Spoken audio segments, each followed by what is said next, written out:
आज महाराष्ट्र आपण पाहतोय की मागे चाललंय आणि ज्या प्रकारे मी सांगितलं की महिलांवर अत्याचार असतील किंवा आज मी पाहतोय प्रत्येक जिल्ह्यामध्ये एक वेगळी अस्वस्थता निर्माण झालेली आहे, गुन्हेगारी वाढत चाललेली आहे, तसंच दुसरी सगळ्यात मोठी फसवणूक जी झालेली आहे ती माझ्या शेतकरी बांधवांची झालेली आहे.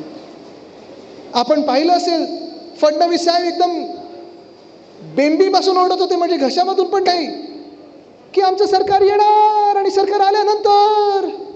आठवतं ना काय काय सांगत होते ते? काय सांगितलं होतं फडणवीस साहेबांनी आपल्याला? शेतकऱ्यांना कर्जमाफी मिळणार. काय सांगितलं होतं? वीज माफी, 7/12 कोरा, अजून काय काय सांगितलं होतं?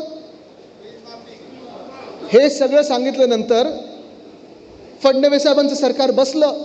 स्वतःचे 135 आमदार आलेले आहेत आणि 135 आमदार आल्यानंतर 135 की 136 आमदार आल्यानंतर स्वतःचंच सरकार आहे म्हटलं तर एशनशी तिकडे चिकटलेले आहेत, कारण बाहेर पडले तर जेलमध्ये जातील.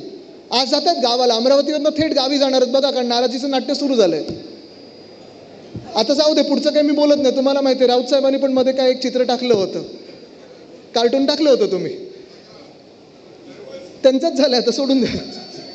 पण हाच मुद्दा आहे की जर तुम्ही महिलांना न्याय देऊ शकत नाही, तुम्ही शेतकऱ्यांना न्याय देऊ शकत नाही. दादाने तर सरळ सांगून टाकलेलं आहे की पुढचे 5 वर्ष तुम्हाला तुमचं कर्ज नियमित भरायला लागेल, कोणाला कर्जमुक्ती मिळणार नाही, कर्जमाफी मिळणार नाही.